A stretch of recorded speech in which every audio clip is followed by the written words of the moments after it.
Hello, Jamie from Inky and Scrappy, sharing with you today my Wednesday Addams series featuring Enid and Wolfing Out.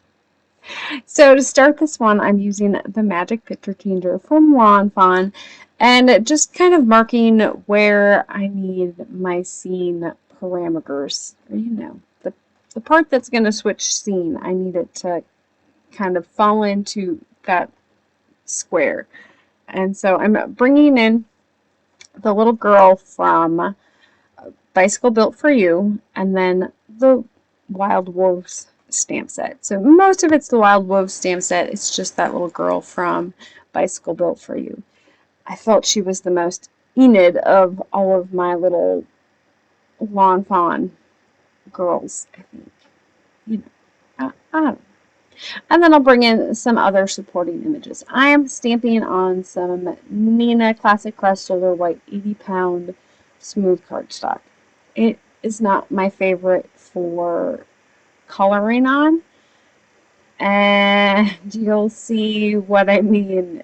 I guess I'm just used to my normal Express-It cardstock, and I over ink on Enid's hair because I wanted to lighten it, and it doesn't really matter in this one because I end up going over it with some Distress Oxides anyways. And yes, I did some lazy lady masking because I hate cutting masks, and you and I both realized if I'm going to ink over the top of it, I'm going to have to actually cut masks. Yes, I did actually hand cut them, and I did not brother scan and cut cheat them. I cut them. The rocks weren't too bad. The wolf and the little girl weren't horrible either. It's just time consuming. So this was my creation on World Card Making Day.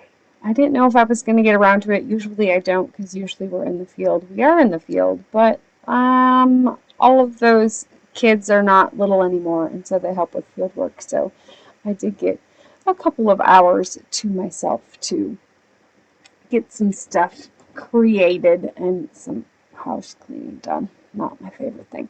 So if you've watched Wednesday on Netflix, you will know that Enid is a very rainbow colored girl. And so I wanted to simulate that with her hair and the fur on the little wolf, or in this case, werewolf.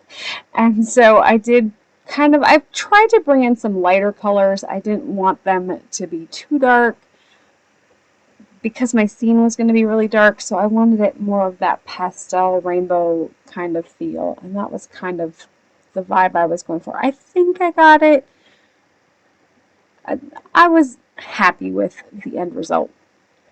So, and then for my rocks, because my scene is going to be super dark, and the trees are brown, and I didn't want to bring in too much gray because I wanted, so I did bring in some blue grays, which are like a smoky blue color. They're my favorite grays in my Uhuhu color families of grays, just because I like blue. So I made all the rocks blue. I think I did blue green, so blue gray 5 and blue gray 3 for the most part on all of them.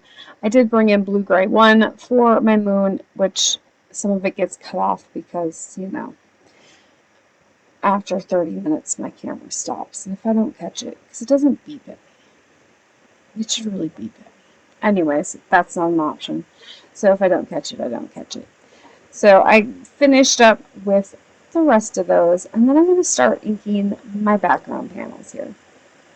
I'm going to use that Magic Picture Changer add-on to cover up my mechanism on this one, and so I need a second panel for that Magic Picture Changer size, and I was just trying to figure out where on that panel I was kind of going to go with it. I am ink blending on some Uhuhu Blender marker blending paper. It's not my favorite for markering on, but I like ink blending on it. It blends similar to Bristol Smooth cardstock. I bought it, so I have it, so I'm trying to use it, and this is what I've been using it for. I like it this way. It's all good. So once I have that all ink blended, I did use some Forest Moss, Chipped Sapphire, and then Black Soot for my background patterns. If you wanted to know the colors that I actually used to color, those were the ones. I mixed-lotted my stuff. So some of my older Hoo bullet nibs or fine nibs and some of my newer 320 pack, I just kind of grabbed with what was on my desk or at hand. And then my mask didn't stay down completely when I was ink blending, so I do go in with a brush with a little bit of water and kind of pick up a little bit of the over ink on the tail of the wolf because my mask moved a little bit. And then to blend in the little parts that maybe got over masked, I brought in a green gray or yellow gray. I think it was yellow gray. I think yellow gray 170 or something like that, or 7. Oh, from my Hoo markers. And it was kind of that grayish, greeny color that blended well with my background, so I could get away with it. And then for this one, I realized I probably should have moved my girl and rock up a little bit. But there wasn't much I could do with it once I got to this point, right? I knew overall, I knew what I was going to do with my scene. I did cheat the main panel on this one a little bit, which you will see when we put it together. There's a light sliver there that is missing from the front, which really doesn't matter because I'm using that panel on top of it anyways, and I realized that, so I was like, it is what it is. Now, I try to do it as Lawn Fawn does it with the double-sided adhesive and get it to line up. I think I need to do it this way because, they do it this way. But in all reality, I watched Jessica Squirrel do it with liquid adhesive, and I think that's probably the way for me to go.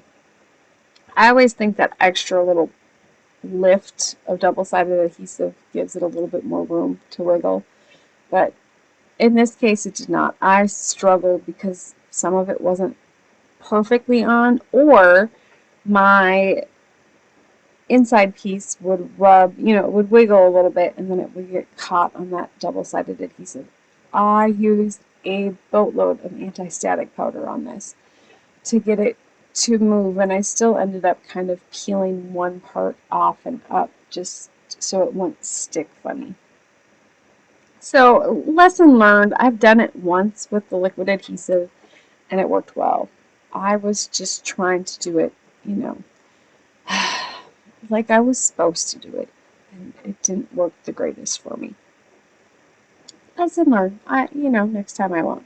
So if you want better instruction on this one, go watch Lawn Fawn's video. I'm not an expert. I just kind of, roll with it. I kind of remember how it goes and hope for the best. It's kind of my crafting style. Hope for the best. So I'm just making sure that I have everything in place. And then, yes, I'm going to add anti-static powder extensively to this to try to make sure that it's not sticky and that it has plenty of glide and movement. And then once I am content with it, I'm going to glue down that back piece. Now you'll see that my front kind of has that little gap in the front, but it really doesn't matter because I end up covering it up with that other part anyways. Yes, when I say I struggled. And so it kept sticking in one spot. And so I don't know if my adhesive was just off just a teeny tiny little bit, or if it's just because that piece kind of has a little bit of give and wiggle to it. And whenever it wiggled over to one side, it would always catch on that gummy adhesive, I guess. So yes, I probably putzed with it for a good half hour to get it to move properly. And I will continue to play with it for the rest of the video. I'm just going to warn you now. It's a movable part. I had to play. So I'm going to cut out my other stuff here. I hadn't finished this part yet. So I cut out both of my panel pieces, and then I realized I needed a ground piece, and I thought about just cutting regular cardstock, and then I decided, everything else was ink blended, so I just came in with some ground espresso, Distress Oxide ink and just kind of smushed it on the bottom panel there, and then added some water and some grungy, glittery, sparkly mess, just to kind of make it all go together, give it a little bit of texture, a little bit of character. Of course, when I cut out that front panel, I also cut out the pull tab. So my pull tab is going to go with my background panel here as well, and then I will save the P because I need that little, I don't know what the inside of a P is called. It's not a tittle because that's an I, but the inside of the P to make the P a P, I guess. A looped P instead of an open P. I don't know. Anyways, so I colored my little pull tab there with some greens, and then I'm going to come in with my blending brushes here, or my blending foams here, and blend that tab. I probably should have done that part before I put the whole thing together, but you know, hindsight is 20/20. So once I get that little P out, I will put the little pop in the inside of the P. I don't know what you call it. I'm making up stuff at this point. Okay, so for that front panel, I was afraid that you were going to see a little bit of white. So if I wasn't on right away, like right on where it was supposed to be, I knew you were going to see the white. So that's why I came back in with the blending foams and just darkened everything up around the outside. That way, if you're looking at it from the side, you don't get that stark white. I don't know. It's you know, that in my head thing. And then because I didn't have the full panel on the front there, I did put my glue directly on the front of the panel and then on the top of the other panel. So keeping in mind that you don't want any adhesive along the side where the moving parts are, because they won't move if you get adhesive on them. So now it was a matter of running my images through the Brother Scan and Cut, and I cut them on the line this time so they don't have that big white shadow around them. I thought about going around the outside and making that little maybe white line where it doesn't cut perfectly blend in, but I decided with the moonlight, maybe that white was okay. It kind of gives it like a back shadow of like maybe the lights shining through the trees, and so I was happy with that and I left it. Now to get my hill where I wanted it, I decided to glue that onto my panel first and then glue the whole panel front piece onto my background. I am using Big Mama foam tape on my movable piece and then a double layer of Big Mama foam tape on the hillside piece here, so it has 2 layers of Big Mama foam tape, so it should equal the same amount of height, I guess, because of all the cardstock on the pull tab piece. So once I am happy with that placement, I just need to build my scene for the most part. So I'm bringing in some more of those rocks to kind of build up that front scene there, and this helps kind of mask where maybe my hill and my pull tab pieces weren't exactly on par. And then I just have to figure out the rest of my placement. So I'm trying to emulate the scene in the woods where Enid goes from sweet Enid to wolfing out into her werewolf. Of course, you know, she ends up saving the day, and that was kind of the whole point. But there's a story behind the whole wolfing out thing. So my niece loves Wednesday, and so when my dad was still alive, he was telling me, so he knew I loved Wednesday, and so he was like, did you get to that part yet? And I'm like, yeah, I got to that. I'm like, I'm already done. I watched it twice, like within a couple of weeks. And he's like, yeah, Spencer was so cute. She comes up to me, Pop, did you see her wolf? Did you see Enid wolf out? And so that was kind of the whole inspiration behind this one, because she was just like so tickled of, you know, that whole wolfing out scene, and she thought it was cool. So this one is actually in the mail on its way to Miss Spencer, because, you know, she thought that scene was special, and I have a special memory with my dad with that one, and I'm sure she does too, because it was, you know, she loves Stranger Things too, and I haven't watched that one in its entirety. I think I've watched a few episodes of Stranger Things. my dad was on. I started it when Dad was still alive because he said, you need to watch Stranger Things. And so I started that one. I have yet to go back to that one yet. Maybe someday I will finish Stranger Things too. So I'm adding my moon up onto that corner there, popping it up with some triple layered of foam adhesive to kind of match my height there. It actually worked fairly well. And then gluing it onto that front panel. And then I'm going to bring in some gold glitter cardstock here and put my sentiment. Now I also decided that it needed something up above, and so I found a couple of different starry die cuts. I have a bigger star one somewhere, and so this cardstock did not cut well. Even using my silver precision plate, it did not cut well. So I probably should have put a piece of cardstock behind it to make it cut better. So I struggled with that one for quite a bit. I got it done in the end. I do not show you how I put all the little sparkly stars on because I'm not going to lie. It was a pain in the butt. So, of course, I wanted to do the wolf out on the front of the card. And so I thought that howl from the Wild Wolves stamp set with the O's would be kind of cute to do the wolf out sentiment. I know, corny, but this is me. I like a good corny sentiment. It's all good. I did heat set that, and then I'm going to come in with some matching inks. I decided to make it kind of look like the rocks in this one. I just didn't want it to be stark white. I couldn't decide for sure what I wanted, and I just didn't like the banner look. So I do cut this out with an Avery L mini sentiment strip here. And then when I get to this point, I was like, I'm just going to come in with some darker colors. I think I grabbed the 2 lighter shades of blue-gray, and I hadn't realized that they were the lighter 2.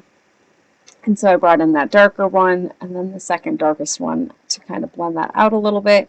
I'm going to remove the one rock, and then I will add in my sentiment here with some foam tape. And then I cut it down so it kind of looks like a little bit more like a rock. So once I'm done with that, I'm just going to go edge the outline with that darkest shade so it kind of has the same look as all of the other rocks on my scene. And then I'll bring in the other one and just pop it in there. And use up the rest of my little pieces here to kind of change my boulders so they don't all look exactly the same.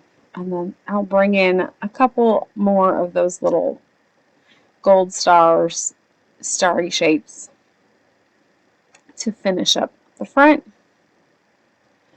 And then once I'm done with that, I'm looking at it, and so I was like, okay, I'm good with it. And then I set it down.